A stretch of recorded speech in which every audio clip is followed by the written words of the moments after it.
Hoy revisaremos un concepto vinculado a los grupos de poder y a las élites, el de tecnocracia.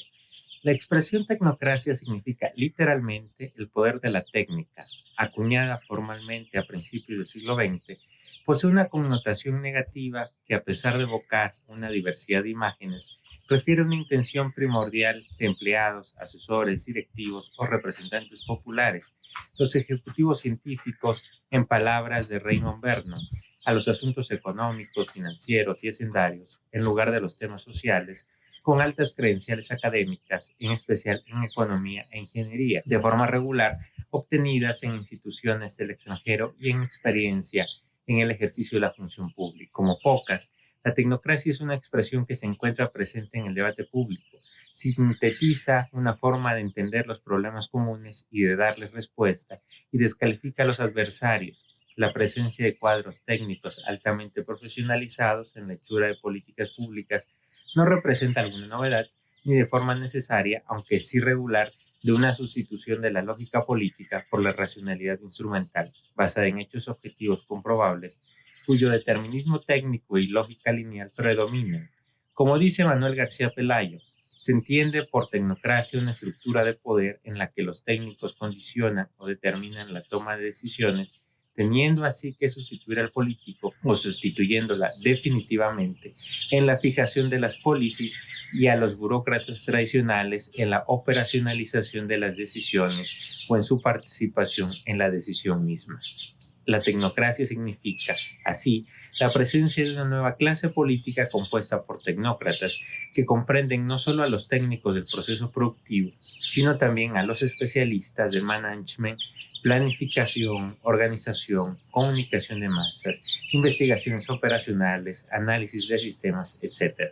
La tecnocracia corresponde de forma específica a la emergencia y consolidación de grupos de individuos con valores e imaginarios compartidos, preparados durante el periodo burocrático autoritario que pretende establecer una nueva forma de dominación política que hace a un lado la burocracia tradicional y busca frenar su poder a través de la disminución del aparato público. Es una forma de reducir la preeminencia de la burocracia sobre el gobierno y encarna una colonización del servicio público por los representantes de ciertos intereses creados en la sociedad, particularmente del sector privado, con la incorporación de prácticas empresariales en la administración pública. El Estado es visto como un sistema que debe ser orientado por decisiones públicas óptimas de índole técnico-instrumental. La tecnocracia se presenta entonces como un etos penetrante, una visión del mundo que subsume la estética, la religión y el pensamiento tradicional bajo el modo racionalista. Ocurre una traslación de la verdad científica a la política para maximizar como resultado del método científico los beneficios. ¿Acaso una forma de ortocracia? Con ello surge una división entre los actores, uno, los políticos, que privilegian el arreglo político para alcanzar los objetivos del gobierno, sin menoscabo del Estado de Derecho, del erario, de la estabilidad económica, y otros, los técnicos, expertos y gestores cuya actuación está guiada y regulada por el cuidado de los equilibrios vinculados al capital. Hay antagonismo, la ciencia contra la política. No hay formas de hacer política, hay una sola, la política de la técnica. No hay racionalidades, hay una racionalidad de la técnica. Un paradigma perpetuo, incuestionable, transformado en dogma. Es, pues, el gobierno de la ciencia, el de la razón práctica, aquella que pondera la proporción o desproporción entre los medios disponibles y los fines deseados, y que incide como criterio clave en la decisión acerca de la acción correcta. Resurge la dicotomía entre política y administración de Woodrow Wilson. Ya Platón, en la República, mencionaba el gobierno ideal, la sofocracia, el gobierno de los eruditos. Sin embargo, el filósofo o el sabio son distintos del técnico. La diferencia fundamental entre unos y otros es el conocimiento sobre las cosas. El técnico es un especialista en algo, incluso un hiperespecialista. No es lo mismo el rey filósofo que el rey científico. Entre los elementos que se consideran propios de aquellos que se adscriben a la tecnocracia, algunos motivos de debate se encuentran en la ausencia de una teoría política propia, aunque influenciados por el positivismo comtiano, en carencia de una patria, en transformación de cualquier problema político en un asunto administrativo y de recursos, y el predominio del secreto. los arcana imperio. Son ellos, los pocos, los que conocen las técnicas, los procesos, procedimientos y principios que los llevan a atender sus problemas, sus medios de reclutamiento y su fuente de influencia. En fin, se consideran apolíticos y subestiman la necesidad de tomar en cuenta aspectos de relaciones humanas y políticas. Una relación que hay que observar y considerar al revisar a la tecnocracia es aquella que tiene con la democracia, debido a que los tecnócratas asumen que los problemas de la sociedad pueden ser resueltos a través de la técnica y no mediante el recurso a la política. Las acciones que habrán de ejecutarse deben ser responsabilidad de individuos capacitados sin la concurrencia de otros sujetos interesados. Con esto, se advierte una orientación que puede ser no democrática o bien antidemocrática.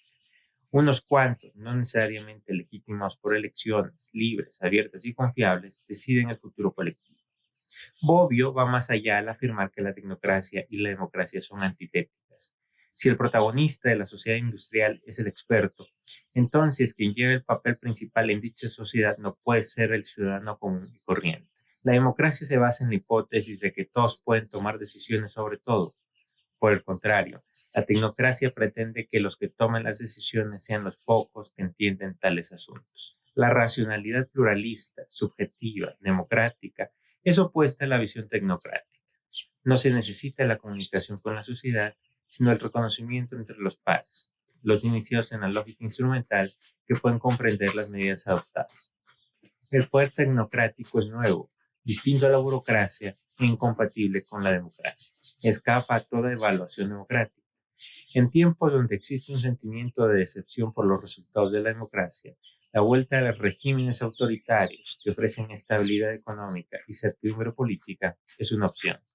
Para ello, aluden a la pericia en el manejo de la cosa pública y la cancelación de la deliberación innecesaria por los grupos políticos en favor de la inmediatez y éxito de sus acciones.